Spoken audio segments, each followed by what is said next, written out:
मुंबई गए तो बिहार को नहीं भूले, मुंबई से केरल भी गए तब भी बिहार को नहीं मिले। ये आश्चर्य की बात नहीं थी। सुखद आश्चर्य की इस बिहार के लिए सुखद आश्चर्य की बात यह है, जब शंभू शेखर जी दुबई गए वहां पर भी बिहार को नहीं भूले। सिर्फ एक टिप्पणी से, बिना किसी भूमिका से समय नहीं हमारे पास, क्योंकि जब खैतान पंखा चलता है तो अपनी भूमिका स्वयं बना लेता है। मैं किसी आज कवि को आवाज नहीं दे रहा हूं, मैं आज बिहार के अंतरराष्ट्रीय पटल पर कविता के मानदंडों पर बिहार के आधार कार्ड को आवाज दे रहा हूं। एक बार दोनों हाथ हवा में उठा करके बड़े भैया शंभू शेखर जी को ताली दें।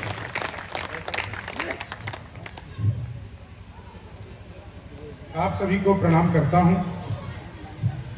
आदरणीय सुनील कुमार सिंह जी का बहुत बहुत आभार करता हूं। ये सुनील कुमार सिंह वही है जिन्हें मैं मैनेजमेंट जी कह रहा था, मतलब स्कूल के। इनका बहुत बहुत सम्मान करता हूं। पत्रकारों का भी सम्मान होना था, बीच में मैंने कहा कि रुक जाइए, पत्रकारों का सम्मान हो गया तो वो चले जाएंगे, तो इसलिए हुआ। खैर, मैं 4-4 लाइनें आप लोगों को सुनाता हूं। बहुत अच्छा आप लोग सुन रहे हैं। घड़ी देख करके 17-18 मिनट आप लोगों को सुनाऊंगा, और इतना अच्छा कवि सम्मेलन हो गया है कि अब मुझे कुछ ज्यादा सुनाने की आवश्यकता नहीं है। चेतन चर्चित से लेकर आदरणीय मंजीत सिंह जी ने इतनी बेहतरीन कविता सुनाई, और जिस बात पर उन्होंने अपनी बात खत्म की, बिटिया के लिए जो बात की, इस बात को हम पूरा बिहार जानता है कि दहेज की प्रताड़ना में अगर पूरा देश में सबसे ज्यादा अगर कोई पीड़ित है तो वो बिहार, और बिहार में मिथिलांचल। यहाँ पे जितने भी नौजवान बैठे हैं, स्कूल का प्रांगण है, आप लोग जो है एक संकल्प लीजिए कि आप लोग जीवन में न दहेज लेंगे न दहेज देंगे, क्योंकि यह हमारे समाज का बहुत बड़ा अभिशाप है। एक बार जोरदार तालियां बजाकर मेरी बात का समर्थन करिए। आदरणीय हमारे गुप्ता जी बैठे हुए हैं। सर, मुझे तो जब बताया इन्होंने कि आपके नाम के पीछे गुप्ता लगा, मुझे यकीन नहीं हुआ। गुप्ता आदमी इतना हंस कैसे सकता है? जीएसटी लगी हो तो? मैं सच बता रहा हूं, मैंने तो गुप्ता जी से पूछ लिया। मैंने कहा, गुप्ता जी आपको मैंने कभी गाली तक देते नहीं सुना। बोले, दे क्यों, कुछ मिल रहा हो तो बताओ। तो कुछ मिल रहा हो तो बताओ। लेकिन अगर इतने गणमान्य अधिकारी इतनी रात तक कवि सम्मेलन में बैठते हैं, हमारे सांसद महोदय के प्रतिनिधि आदरणीय पासवान जी यहाँ पर बैठे हुए हैं, और वो भी यहाँ पर तब से बैठे हुए हैं। ये लोग अधिकतर हाजिरी लगाने आते हैं और चले जाते हैं, लेकिन आप लोग यहाँ पर बैठे हैं। सर, एक छोटा सा निवेदन करना चाहता हूँ, सर आपसे भी करना चाहता हूँ।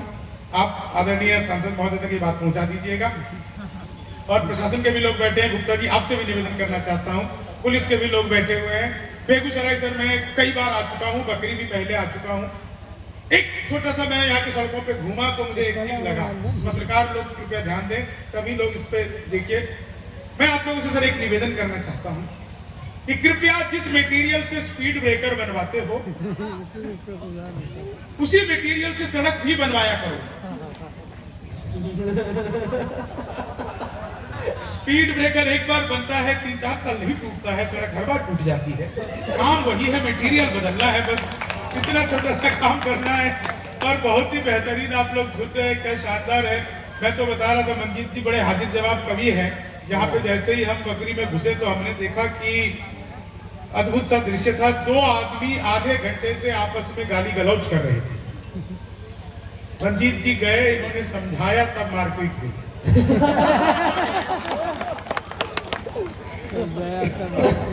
तो सच में मामला ऐसे ही है, अद्भुत ही है। मैं 4 लाइनें सुनाता हूँ, समय बिल्कुल व्यर्थ नहीं करूंगा। टोटल 17 मिनट में कवि सम्मेलन समाप्त करूंगा। उसके बाद हमारा कुछ और सम्मान होना बाकी है, हमारे कुछ स्पॉन्सर्स का सम्मान होना बाकी है। हमारे जो मिठाई की दुकान जो स्पॉन्सर वाले थे, उनका भी सम्मान होना बाकी है। मुझे नाम तो याद रहते नहीं है। मिठाई का ही बता दो। गंगाराम मिठाई वाले, गंगाराम मिठाई वाले का सम्मान होना है। सब कवियों को 1-1 किलो और श्रोताओं को 2-2 किलो मिठाई दी जाएगी। सच में मैं बता रहा हूँ। और आपको बताऊं, यहाँ पर एक मेरे बहुत ही परम मित्र हैं, डॉक्टर नीरज। डॉक्टर नीरज है कि चले गए? परम मित्र है, इसलिए चले गए। परम मित्र सिर्फ छोड़ने आते हैं, बाद में चले गए। सुनिएगा 4 लाइनें, मैं बस आप लोग आनंद लीजिए। बिल्कुल नई नई चीजें सुनाता हूँ। मोदी जी कांग्रेसियों से खेल रहे हैं, मोदी जी कांग्रेसियों से खेल रहे हैं, मोदी जी कांग्रेसियों से खेल रहे हैं। लालू को देखो रह रहे वो जेल रहे हैं, लालू जी अब तो रहने जेल रहे हैं। अखिलेश अपने चाचा को ही झेल रहे हैं। राहुल जी अखाड़े में दंड पेल राहुल जी अखाड़े में दंड पेल रहे। तो राहुल जी का यही काम है, साहब अद्भुत था। टारलैंड और कि मायावती हाथी के अंडे जोड़ रही है। मायावती हाथी के अंडे जोड़ रही है। मायावती हाथी के अंडे जोड़ रही है। ममता बनर्जी बाहें बस मरोड़ रही है। कंगना को देखो फिल्म में अब वो छोड़ रही है। पप्पू की बहन चाय पत्ती तोड़ रही है। देखो प्रियंका चाय पत्ती तोड़ रही है। और कोरोना पे ये लोग इतनी अच्छी अच्छी कविता सुना रहे थे। मैं तो 4 लाइन सुनाऊंगा, आप सबको मजा आ जाए। सबसे अच्छी कि बातों में वो पहले से अधिक मीन हो गई। मौका मिला तो 2 से भले 3 हो गई। करते थे सैनिटाइज जिसे इश्क से अपने, जाने वो किसके संग क्वारंटीन हो गई। जाने वो किसके संग क्वारंटीन हो गई। तुम तोड़ो वादा और हम निभाते रहेंगे।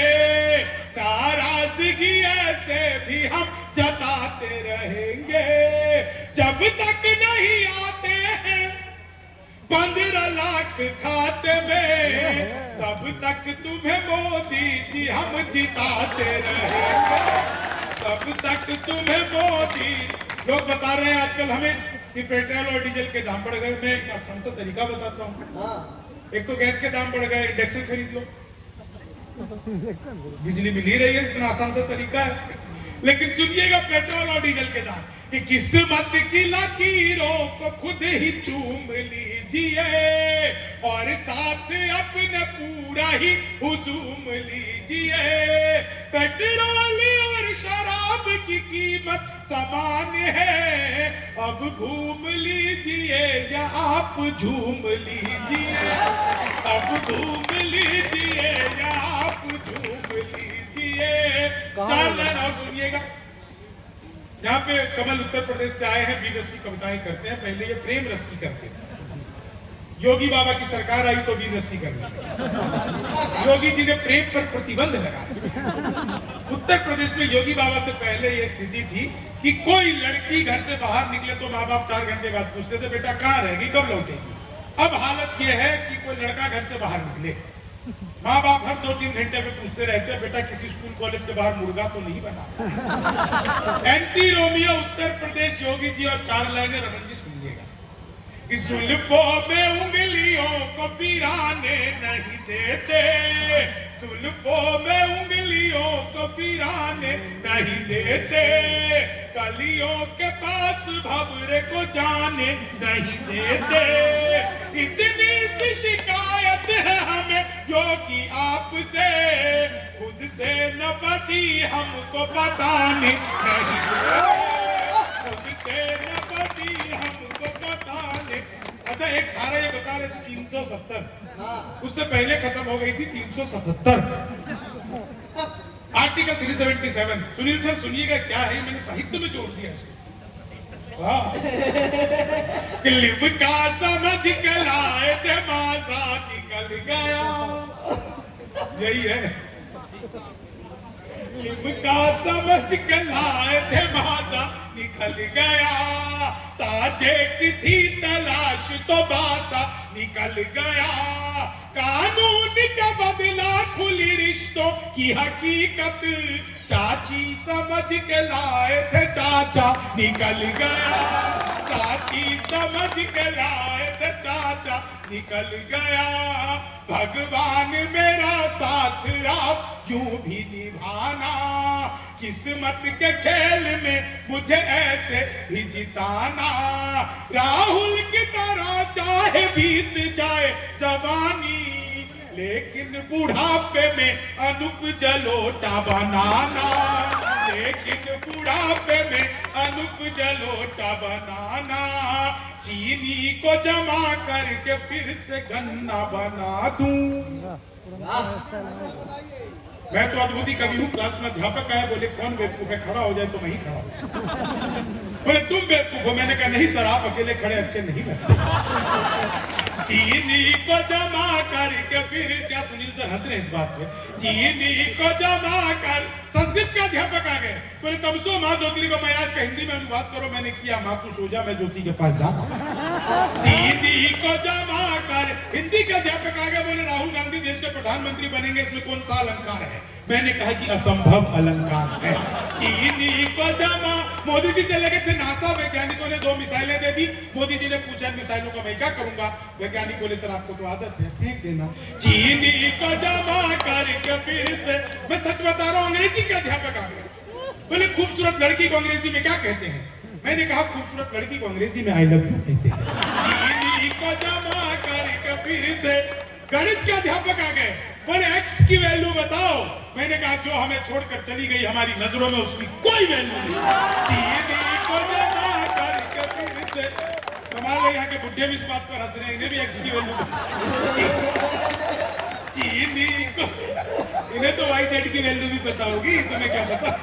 चीनी को जमा करके फिर से। मैं सच बता रहा हूं आपको, आपने सुना होगा कॉपी पेस्ट।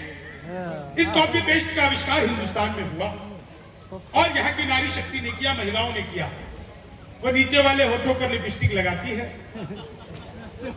ऊपर पप पप पप करती है, हो जाता है कॉपी पेस्ट। चीनी को जमा करके फिर से गन्ना। एक लड़का लड़की के पीछे हाथ धोकर पड़ गया। मामला तब ठीक हुआ जब लड़की ने मुंह धोकर दिखाया।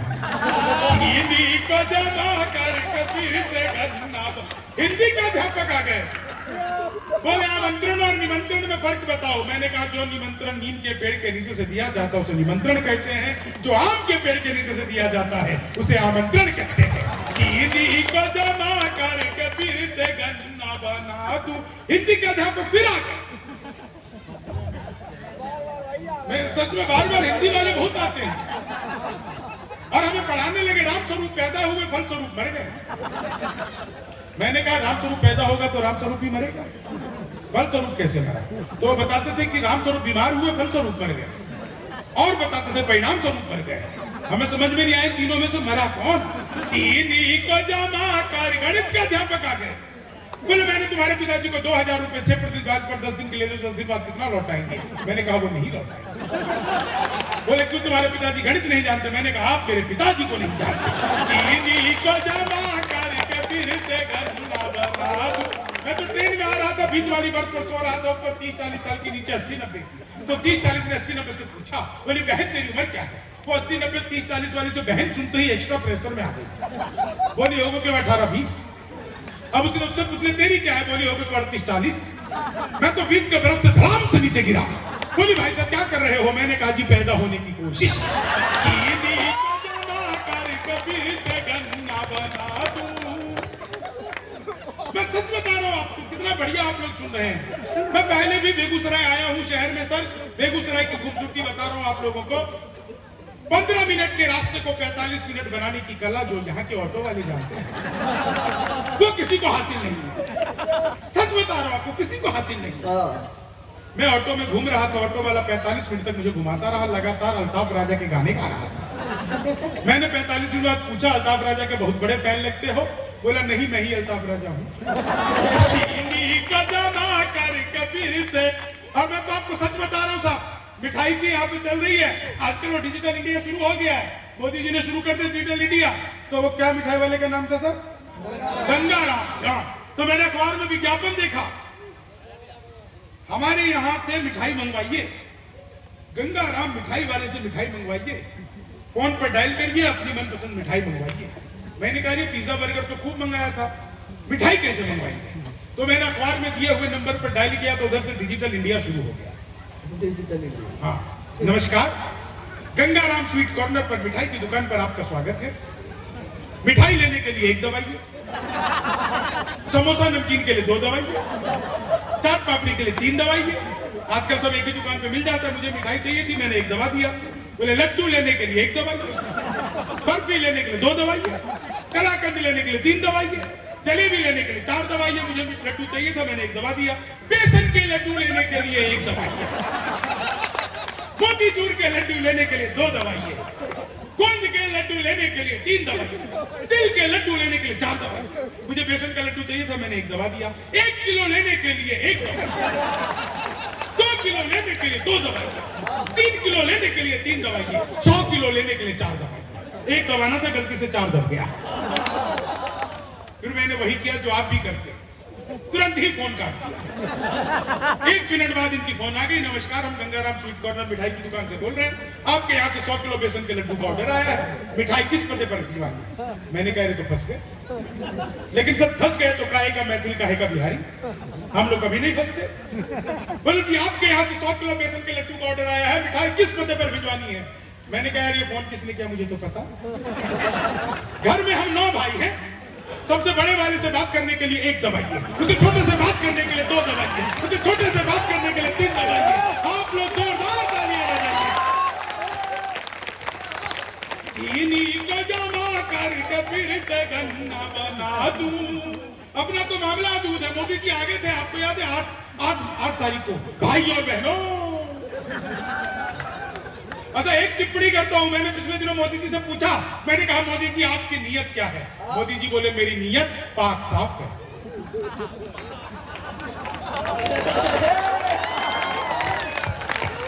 चीनी को जब भाइयों बहनों आज रात 12 बजे के बाद 1000 और 500 के पुराने नोट लीगल टेंडर नहीं रहेंगे।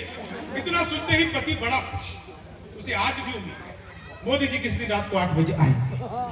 मित्रों आज रात 12 बजे के बाद आपकी पुरानी शादियां लीगल टेंडर नहीं रहेंगी। कितने खुश हो रहे हो भोले वाले लोग। सुनील कुमार जी तो मुंह फाड़ फाड़ चलते हैं। सर मत भूलिए वो नरेंद्र मोदी है, 1000 रुपए का लेके 2000 का वापस किया। आप 40 साल की जमा करवाने जाओ, 80 साल की दे देगा। बीबी लेके जाओगे, दादी लेके लौटोगे। जमा करके फिर से। रमन जी इतना उदास क्यों है, पैसे का इंतजाम नहीं हुआ क्या? अरे काय को उदास हो, जोड़िए ना, सब चीज होता रहेगा। चीनी को जमा करके, विज्ञान के अध्यापक आते बोले बच्चे का पैदा होना सोशियोलॉजी का टॉपिक है कि बायोलॉजी। मैंने कहा कि बच्चे का चेहरा मोड़ा माता पिता पे गया हो तो बायोलॉजी का। चीनी को जमा करके फिर गन्ना बना। क्या समझदार लोग हैं आप लोग। मैं सच बता रहा हूँ, ये बहुत बड़ा मंच है, स्वामी विवेकानंद के नाम पर स्कूल है और आप लोग यहाँ प्रांगण में हैं, जहाँ से अभी कल ही हमारी संस्था अंतरिक्ष की संस्था इसरो ने एक बहुत बड़ा रॉकेट, आप लोगों को पता होना चाहिए, एक रॉकेट उपग्रह लॉन्च किया है, जहाँ से एक संदेश जाना चाहिए आगे से पीछे तक। सारे लोग एक बार जोरदार तालियां इसरो के लिए बजाइए।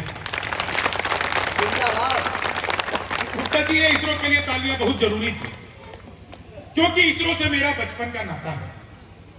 जब मैं पहली बार स्कूल गया तो मैडम बोली लड़कियां उसरो में बैठेंगी, लड़के इसरो में बैठेंगे। अपना इसरो से उस दिन का नाता है। क्या शानदार आप लोग सुन रहे हैं, आनंद ले रहे हैं। आनंद की रात कभी खत्म नहीं होती और कितना बढ़िया यहाँ पे सबने आपको सुनाया। एक बार सभी लोगों के लिए जोरदार तालियां बजाइए। एक बार तालियां हमारे मित्र रमन खान के लिए। रमन जी एक बार खड़े हो जाइए, आपके लिए तालियां बजवानी है। बैठ जाइए, चुनाव नहीं लड़वाना है। ज्यादा देर खड़े रह जाएंगे, चुनाव लड़ जाएंगे तो इरफान सर का क्या होगा। बहुत ही बढ़िया है। मैं एक आपको 15-17 सेकंड का एक गीत सुनाता हूं, ऐसा कह करके हम 2-4 मिनट सुना देते हैं। जी सुनिएगा, बिहार क्या है, बिहारी क्या है, किस चीज के लिए कमल कह रहा था। मैं जहां कहीं भी जाता हूं, आप यकीन मानिए दुनिया की जो भी बेस्ट लग्जरियस लाइफ हो सकती है, ये सब मेरे छोटे भाई सब जानते हैं कि उन सब बेस्ट लग्जरियस लाइफ को मैं अफोर्ड कर सकता हूं, करता भी हूं। बहुत ही शान और शौकत के साथ रहता हूं। कभी सम्मेलनों से जो भी कमाता हूं, कोशिश रहती है कि लोगों तक पहुंचा दूं, और वही कमाई जो है मुझे इतना ज्यादा गौरव और इतना ज्यादा स्वाभिमान देता है कि मैं कहीं पर भी देखता हूं किसी को आवश्यकता है तो उसकी आवश्यकता को पूरा कर देता हूं। मैंने शुरू में एक घोषणा की थी, मैं उसको दोबारा दोहराता हूं कि विल्सन जो इतना अच्छा जो चित्रकार है उसकी जिम्मेदारी मैंने ली है, तो उसको निभाऊंगा भी। आप लोगों के सामने इस बात का वादा करता हूं। और एक वादा और करता हूं, आपके क्षेत्र में एक और बच्चा है जो विक्षिप्त है, जिसका नाम राम लगन है। वो राम लगन अभी आया तो नहीं यहाँ पर, आपको उसके माता पिता नहीं है। वो मिट्टी के खिलौने बनाता है, मेले में जाता है, उसको बेच करके अपने 3 भाई बहनों को पालता है। आप लोगों को हो सकता है कि खिलौने की जरूरत भी ना हो, लेकिन जब कभी भी बाजार में जाए और राम लगन को वो मिट्टी के बेचते हुए देखें, तो वो हो सकता है कि वो 10 रुपए का सामान हो। आप जब कभी बड़े शॉपिंग मॉल में जाते हैं, हजारों रुपए खर्च कराते हैं, लेकिन पड़ोस में जो सब्जी बेचने वाला आता है, आप उससे चाहते हैं कि आलू के रेट में वो 2 रुपए कम कर दे, जबकि बड़े बड़े मॉल में आप हजारों रुपए फूक करके आ जाते हैं। ऐसा मत करिएगा। राम लगन जब भी आपको दिखे, आपके पास जो कुछ भी हो,